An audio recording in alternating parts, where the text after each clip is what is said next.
Alright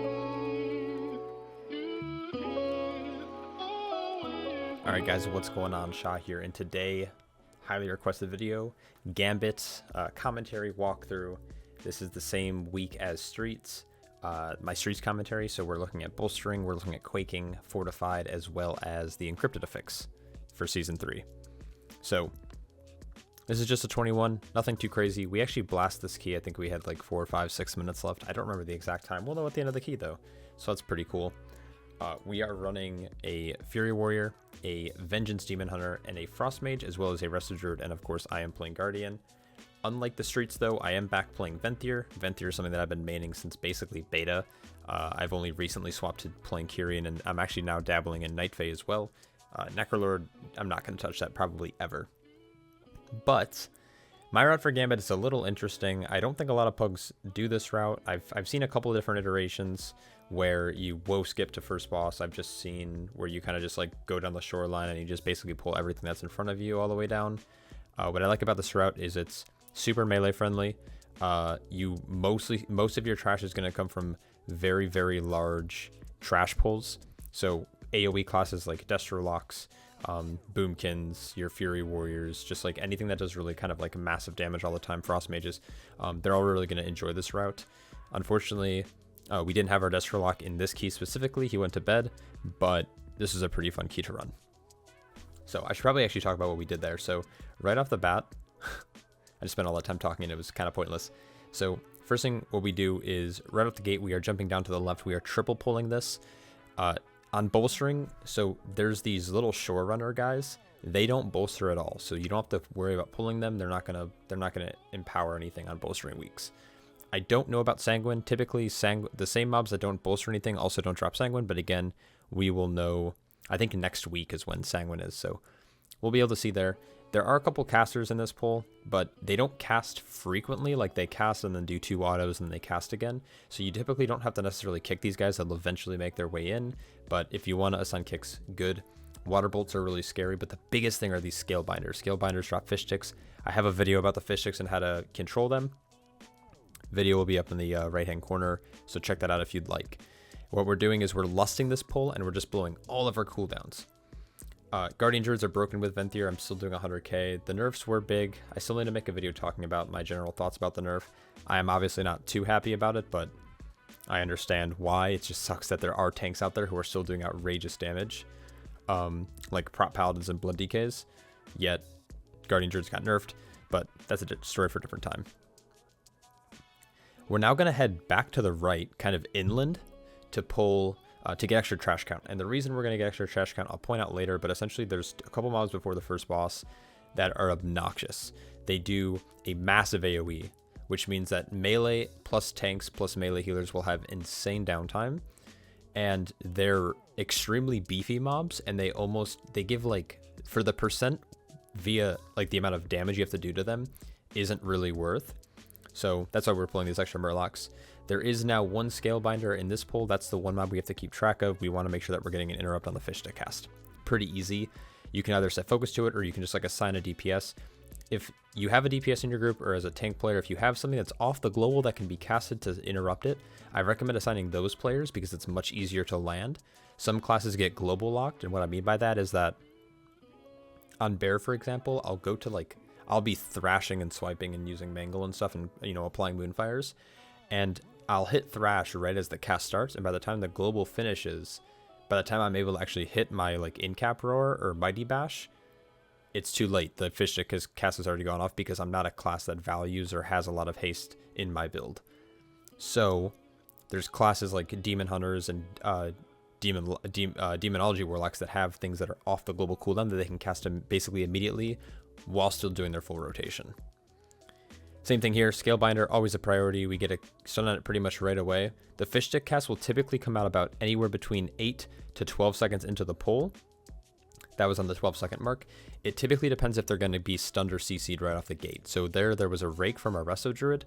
The stun comes out, so it's going to push that cast back. But it's not too big of a deal. We save Roar for it, we save other abilities, and I don't think any fish sticks went off in this group. I think we were really clean on the beach. You can lose a lot of time here, so don't just be like, whatever, the fish stick got off, we'll just kill it, because they're unaffected by AoE abilities, and they're unaffected by some like cleave abilities as well. So you have to single target focus them. And in hierarchies like this on Fortified Week, they get pretty beefy. So same thing, you could double up this if you had good assignments here, but we're gonna just basically do one Scalebinder pack at a time. This key was actually followed right before this key. We did a 23 haul, so we're feeling pretty good, but we're just kind of winding down for the night. It's like 3 a.m. So nice and easy. A couple things to keep out for: the Fishmancers cast these water bolts. Water bolts do hurt because they're, one, it's bolstering weak. Two, there's a modifier, the Cry of the Murglurg, and that's going to give them like a haste and damage bonus. So you can actually see it here. I'm not soothing, I should be, but I'm not. Actually, I did cast soothe at some point, but of course, like there's 4 or 5 mobs, and I can only soothe one at a time. If you're gonna soothe anything, I recommend doing the Skull Crusher as a tank because they hurt a lot, or of course, the Fishmancer. These mobs die. The reason why I like this route too is that pretty much with the that you get, it takes you about 2.5 minutes in the key to get here, or 4 minutes. So like I have a second use of Incarn essentially. From basically when we killed to now, it's about 2.5 minutes. So having another use of Incarn on the beach feels really good. We have some shore runners coming in. We ended up getting both fish sticks cast there. I think one was like a Brawn Knock, and the second one, no, I think it was like, no, I think it was a Brawn Knock from someone, maybe. I don't remember. But there's 2 Scalebinders in this pull specifically, so you want to make sure you watch both of them. Sometimes they cast at the exact same time, which is easy, because then you can just like AoE stun or knock. Sometimes they don't. And then that's when you need to have like 2 separately assigned CCs. And then we have to watch out for this big patrol man. So we're going to actually go across to here. This area is pretty tight because one of the giants will come up to like this corner. But if you clear this side first, it's actually much easier to handle this pack. So that's why we end up doing this. So water bolts need to be kicked. 1 Scalebinder, we need to make sure we're CCing. There comes the fish stick. And then pretty much all we're doing is try to keeping them here while killing them and interrupting as much as we can. Nothing together in this, like nothing by itself in this pool will actually be threatening or kill anyone, but there's a lot of overlaps that you have to kind of be careful for. So these volatile pufferfish that are down on the ground, you have to be extremely mindful of, especially once they're enraged. They're not really worth kicking, but you need to watch where you're standing. Especially like things like demon hunters who, when they cast Eye Beam, they're kind of planted for a second. So here's that giant I was talking about. He comes up right here and he'll stop his patrol. So we want to make sure we're keeping everything nice and tight. Now, one thing I will mention, and I'll actually back up a little bit because there's a good example of it. When these mobs are running away, if you get any type of CC on them, they will change their direction. So what I end up doing here is this Scalebinder's kind of heading out. It's all good. We have Ursul's down. They get gripped back. And then this guy is moving out towards the center. I'm going to roar, which then forces him to start walking this way.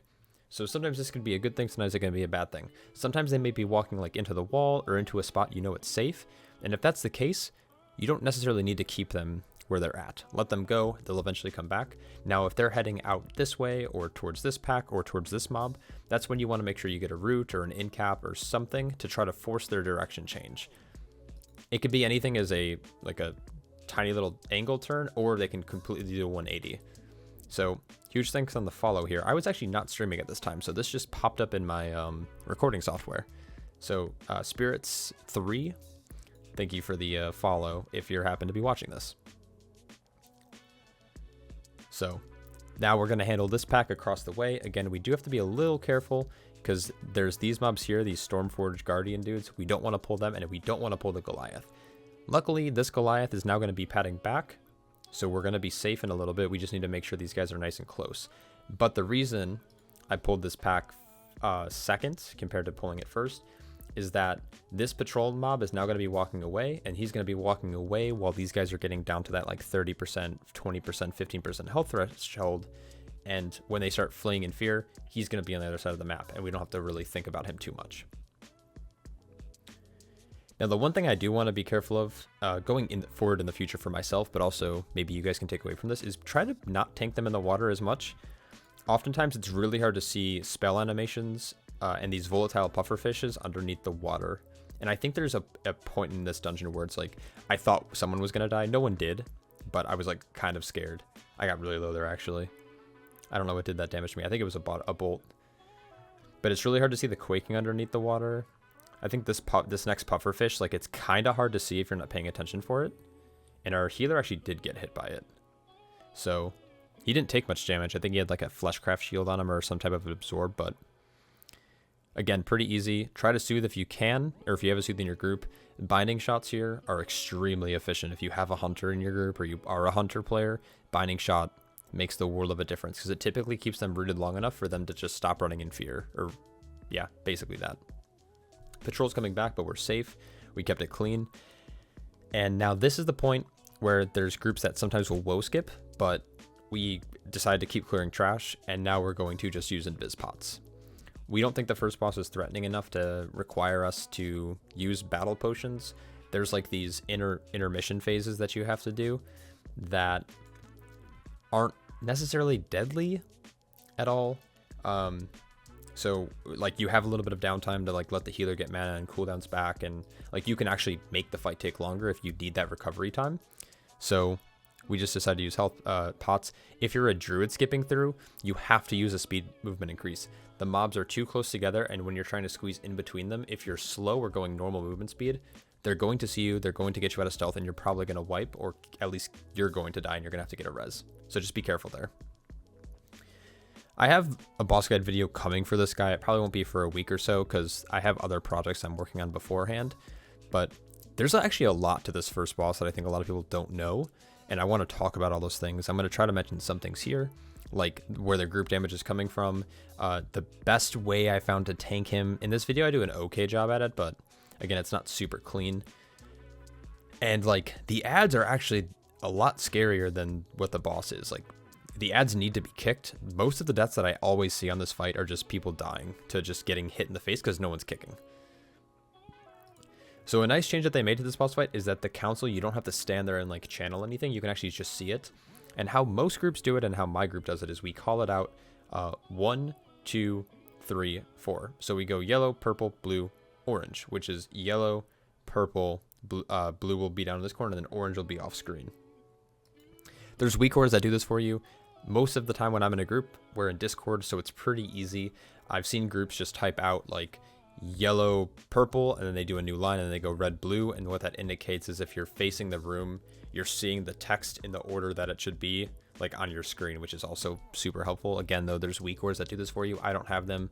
Go on Wago and maybe you can try to find some. If you use one, feel free to leave it in the comments below. I'm sure people will be very grateful. I'll probably end up getting it if I ever decide to pug more, but for now, I'm mostly spending my time pushing with guildies and friends. So these shearing swings you have to be careful of because it also does damage to allies. Typically, every time there's a Titanic crash as well, that giant frontal is when the new ads will come out. So at that time, you want to sidestep and then make sure you're picking up ads. Their melees actually don't hit as hard as their bolts, their valorous bolts. So make sure you're interrupting as much as possible, whether it's with stuns, fears, CCs, just anything really. So that this boss starts at a higher energy than later. So the first time when you first pull him, you only have to deal with one ad set, but then every time afterwards you have to deal with 2. So I think we're trying to beat the second. He's about to phase here, actually. So we have to do a second set of runes. But again, it's not a huge deal. It gives us a little bit of time to recover. I'm going to pick up a rune first, click the machine, and then I'm calling out blue, yellow, red, purple. So red goes in this far corner. It'll be blue front left, yellow front right. Red is, of course, in the back right, and then purple in the back left. I know there's a lot of confusion on this boss when it comes to that, especially in pugs, from what I've seen, but that's how our group does it. And then we're going to kill him. Now, on a week like this, you have to be very, very careful of quaking. I've had keys this week where we go through the portal and everyone gets quaked and you instantly full wipe. This also happens in keys like Necrotic Wake when you're going up to the second boss. It happens in Spires of Ascension if everyone tries to crowd onto the different angels at the same time. So you just have to be pretty careful. So what we're doing is we're watching this timer, and we see that we're good to go, so we all run through. Now, I've seen a lot of controversy about this. Not controversy. I keep using that word. It's not right. I've seen various debates about how you should pull this next part. I pull this whole thing. for a few reasons. Incarn is absolutely busted. And typically we will kill most of these mobs before my Incarn fades or right as it fades. So I'm typically pretty healthy here. I've tried doing this on my Paladin in a 21. It's not the same result. I typically will fall over a little bit quicker because Incarn is actually broken. You can see that I'm doing 25k HPS. That's a lot. So big things here, Brackish Bolts need to be kicked, preferably, you know, by the melee and by the tank players. Don't worry about Tidal Burst. Tidal Burst is not a frontal, it's a ground effect you can walk out of. Super Saiyan is what we've been calling it. This needs to be either interrupted with like a stun or a knockback, or you need to soothe it off.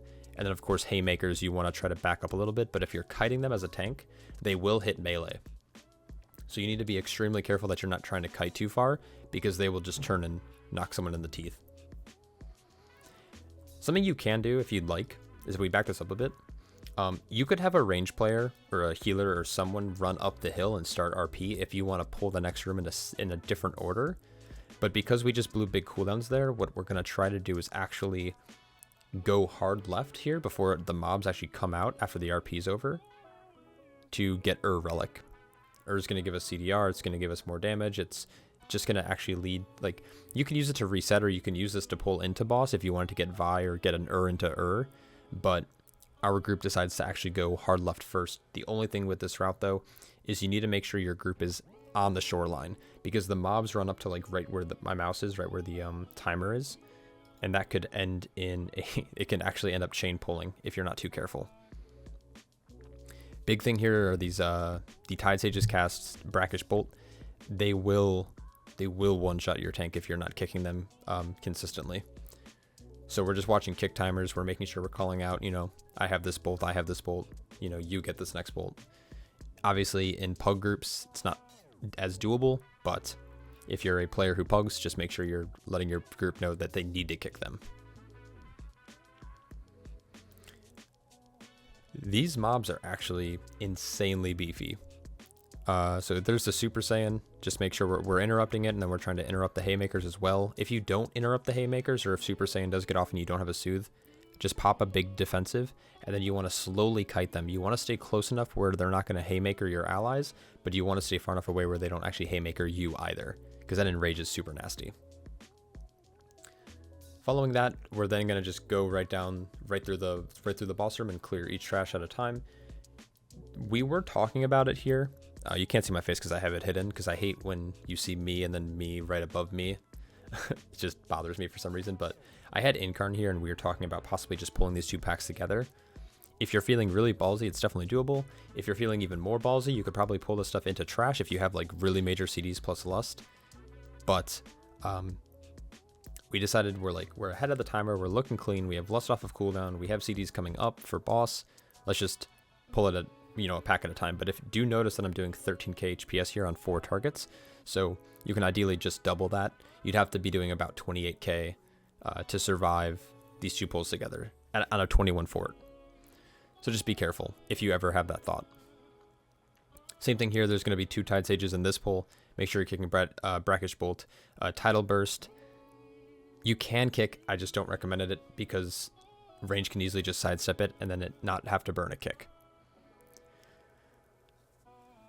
And then, yeah, so we're looking good. So the reason we hear the very, very first pull of the dungeon is because if you look at our timer now, we're at 14 minutes. If we lost at first boss, we wouldn't have it for Dragon. And despite the nerfs to Dragon, which has made it a lot easier, I should say, it's still, honestly, pretty tough boss, and it can get out of hand really quickly. And you'll probably see in a second that it does get out of hand. I think our DH rips threat on pull, and then the Dragon's Breath goes on him, and then it just goes to shit after that. I do have a boss guide on this video. There have been nerfs since that video's been made, so take it with a grain of salt. But I'm going to leave that in the upper right hand corner of the screen as well as in the description if you'd like to check it out. This pack goes down and we are ready to go into boss. So I'm not going to talk too much about him because I do have a guide. I Dwarf Shadows in to make sure that he stays in the exact same spot that I want him to be in, because keeping him here on pull is typically your best bet. There are varying strategies. Oh, this is when the DH rips. So DH rips, I don't have taunt, I don't have Barkskin to get taunt, so he does a pretty good job at lining this up, but he doesn't get all 4 where you typically can get all 4. So very good adapting there, but I'm going to actually take my shot with this brute here because this one will probably just die to cleave. This is not how you do the boss, by the way. Like, this was just shitty from the start. Fire patches were fairly unlucky. So we're just kind of panicking right now, actually, in comms. I decide to aim the next breath kind of at the back of the room, and we're going to try to get the triple here. So people bait inside, we poly, we're spamming poly, we root. We miss this one. This guy we're going to just focus down now. You can kill these brutes. They don't have a lot of health, but the breath one-shots them. This breath is fake. Right after double time, typically there shouldn't be any adds up left. And then we're going to try to drag him out towards the other edge of the room to try to reset everything that's been going to shit. So we get a root. I take my chance here. We get the infinite breath to go on them. They die. We Ursols. And now we're going to try to keep these two here until the next breath goes off, which is in 4 seconds. So we get a second Ursols down. They get gripped back in. We get a War Stomp. We move from breath. They die. And now we're going to move Captain Hooktail. Next breath is about to come out. We're going to try to do what we can. There's a really good poly behind us. So we're able to get a triple here and clean it up. Very bad start to this fight. I think very good, like, cleaning it up with execution. Is another fake breath here. There's no adds. And then he's going to cast double time followed by another breath. So double time comes out, then breath. And this is what is probably still most annoying about the fight, is that sometimes it spell queues. Actually, no, it didn't breath here. I thought there was a point on this fight where it, like, got really weird. There's a hook swipe. Our druid got hit. I think he dies here. No, he might live. Root comes out. And then I think I get a quad here. Quad kill. Yeah. Chef's kiss. Finish the fight. Let's go. The nerfs of this fight have definitely helped. They removed an ad set. The double time was nerfed significantly. I think they cut it in half. It used to be like a 200% movement speed and 100% increased damage. And now it's only 50% increased damage with 100% movement speed. So, again, we're watching the quaking here. It goes off. 3 of us are staying back. 2 went forward, and then we're going to move through. We're looking real good so far. 12.5 minutes left. It's no, like, echo speed running for time trials, but it's a pretty clean key so far. Depending on when you get up here, this patrol might be in a weird spot. I see where it's at currently, and I'm like, ooh, that's perfect. So what I'm going to do is I'm going to go for the mass route here, and then we're going to deal with this trash. The only thing I have to keep in mind is I have to remember to keep refreshing it, and we're going to pull in one of the Starseers. One thing you need to be careful about if you're doing this strategy is that the Wandering Pulsar has a chance to spawn outside of the room, which will wipe you. So before the first Pulsar goes out, make sure you're moving them slightly away. I don't know if there's a necessarily good way to bait where they spawn or if it's actually RNG. If you know anything about that, let me know. But if not, just don't tank them too close to the side. I've had that happen in a group and it wiped us. Because the Pulsar was like in the grass and no one can hit it because it was LOS. Unstable Rift is the priority kick as well as the Reinvigorate. Now, we got the reroute there. Most of these can just be used, like AoE stuns can be used to delay the cast. Not delay it, it actually puts it on an internal cooldown. So you don't necessarily need kicks, you just need a lot of like CC, knocks, AoE stuns. You can just like spam polys and stuff, like you can, you know, throw out a hex. Like there's a lot you can do to prevent the casts. So it's like, get creative. All right, we're looking really good here. I'm going to let the patrol go, and then we're going to just do the patrol by itself. It's possible if you have CDs up to just like pull a lot of the stuff together and make pulls even bigger, but again, we're just in the mindset it's like this key's super smooth. We're not running into any damage checks. Like we have the CC, we're all comfortable with where we're at, so let's just finish strong and just take it one pull at a time. So I set focus to an accomplice, which is a mistake. You typically want to focus the ritualist down. The accomplices do a thing called energy slash on the tank, or their primary target, aka whoever is threat. And it's just a stacking debuff that makes you take, I think, more arcane damage. So you just want to make sure that healer's dispelling around 2, 3, 4 stacks depending on the tank and depending on the level of the key. You have Reinvigorate, which is a healing hot that is applied to targets. So we got a Nova there. Make sure you're stunning it. If it gets off, Massive Spell, Purge, Arcane Torrent, all of that stuff works. Make sure you're doing that immediately. And then, of course, the Unstable Rift is a giant burst of AoE. Just kick that. It's the priority. If a Reinvigorate goes off, it's not the end of the world. But if an Unstable Rift goes off, you're probably going to wipe. And then we're going to finish it off with one last pull. We're going to pull the Starseer into this pack here. So we're going to turn this last area and just do a 3-pull area, 3-pull room. and we're going to focus and then after that we're going to be focusing like the Starseer while cleaving onto the Ritualist and making sure that we're getting kicks. When there's all of these mechanics going on, you want to be careful of Drifting Star. It's kind of hard to see, especially because the Starseer doesn't really they don't look like they have a front of them. It's just they're kind of like this like 4-legged creature that's like basically a stick.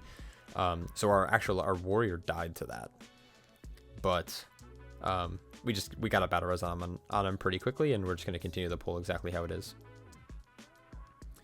Because it's bolster week, we want everything to die at the same time, but on any other week, you could probably just focus the Starseer or focus the Ritualist, whichever your group feels like you're going to have more trouble with. Try to think of anything else for like this dungeon that might stand out. So I've seen this route pulled before, and a different iteration I have of this route is actually pulling less trash in the second boss room area. Not the boss room, but like that hill going up to the second boss room, and just pulling more Murlocs, which is definitely doable if you have a way to skip. But I'm gonna have to play around with that route before I kind of show it off to make sure it actually like works properly. But the Murlocs are extremely efficient as long as you're interrupting fish sticks. Soleil, I do have a boss guide coming, and I'll probably actually use this this attempt to show you guys exactly how this boss fight works. But just to give you kind of a quick breakdown, kill these assassins as soon as they spawn in. Grips like Ursol's Vortex, if you put them down right at the start, they're going to come into melee, and then they're going to pour it out to do Shuriken Blitz, and then they're going to get sucked in immediately, which will interrupt their cast. And because you're killing you're going to actually have the Ursol's Vortex up for the second time those ads spawn as well, and you shouldn't ever get a third set, and if you do, you're just going to have to make sure you're getting kicks. That Collapsing Star as well, with the buff up, you're getting healed 10% of your max health, soak 2 at a time. Second set of assassins come out. We want to focus these immediately because boss pushes at 40%. So we're going to focus them. Ursol's Vortexes go down. Kyrian Spear also works here. Kyrian Spear goes down, sucks them right back into the center. It interrupts their Shuriken Blitz, and then we're going to push. The big thing here is you want to have like set locations. So I kind of pick off of this. This guy's taking reduced damage, and he's going to heal to 100, so there's no reason to hit him. Spread out, get to your star. If you can generate off of this guy, do it. And then one thing I do want to note is that always go to the same-ish area when the new relic phase happens, when you have to go out to the relics when this Hyperlight Jolt's going off, because if you go inconsistently to different places, it makes it really confusing, especially in pugs. We actually I think we mess up later in this on this fight, because we kind of got turned around. Well, I didn't, but my group did. So once you break all of them, the stars then spread out, and then this energy fragmentation, you just want to sidestep. Now, the easiest way I found out to deal with these is you can see which way he's going to throw his little thing because he faces it. So right here, you'll see him start to cast it after this next auto. He autos, and then he faces this orb. You can see him like looking there, right? So I know that this one's going to go off, and then you can watch to see where it jumps to. Now it's going to jump to this one, and what I always do is I face the relic typically that it's going to blow up from, and I just start strafing right. And if it's like, if I'm safe, I stop. If I'm not safe, I just keep holding right, and I keep spinning in a circle. And getting hit by it's something that doesn't happen very often. The first Collapsing Star, you can soak while this Hyperlight Nova goes off. You don't have to. You have 30 seconds to deal with it, and the debuff only lasts for 3.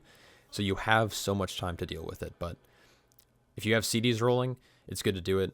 In a pre-made group, I think the healer should, but it's not a bad idea to like trade off just so the healer, if they need to plant, can plant. So the problem, same thing. So energy fragmentation, just see which one's blowing up and then just keep sidestepping to either the left or the right. I normally just keep going in circles. Go to the same spot. So I go down to this corner. Our druid actually decides to go far, which I think threw off our other players because our mage went to the same spot, which is front left. And then our demon hunter didn't see the mage, so the demon hunter went here, where the demon hunter I think should have been back here and Drew should have been up one. So that's what actually ends up hurting us here. So they both come here, and then they both had the same thought where they're going to try to get over to this one. Mage blinks, he dashes, we miss it. So it's like, okay, I got it, homies. Being stacked like this is also bad. Not only do you get hit by the Hyperlight Jolt when it passes through you, but if another person's arrow passes through you as well, you're going to take 2 stacks. Hence why our demon hunter has 2 stacks here instead of having 1. And then here he's stacked, so he ends up dying to it because I think he got hit by 4 then at that point. So just a mistake, communication mistake. It was 4 a.m. in our defense, but we just get a quick battle res on him, and we go back at it. So phase will start. The order of spells will be a little bit different, so it's going to be like Hyperlight Nova first, and then he's going to do energy fragmentation, followed by a collapsing star while that's going out. So shit might be flipped. So he relocates, he does collapsing star, and then he does energy frag. So we like to typically pop 1 right away. I counter the knock with the skull bash, and then again just kind of keep strafing to the right whenever I feel the need that I'm not safe. And then keep it nice and easy. Demon Hunter dies again. And then we're going to keep dealing with the collapsing star. He's waiting for the collapsing star debuff, and then he's holding for Hyperlight, and then he'll take the res afterwards. So pretty easy fight. You can always let the last stack clear if you do it quick enough, but there I don't know if someone soaked it or not. Now, because of the pattern here, it kind of rotated around, so you kind of have to adapt on the fly to this one. But you can see it's fairly similar. Mage is going to commit to the new one. Demon Hunter is going to go to the old one. Rest of Druid's way back in the far corner, and Warrior went to the same spot. Consistency is key on this fight.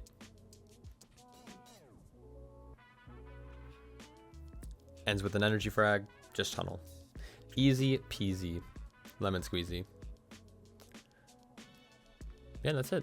So, well, that pretty much sums it up. So, hope you guys learned something from this route. If you have any questions or any suggestions, hit me up in the comment section below. I'd love to have some discourse about it.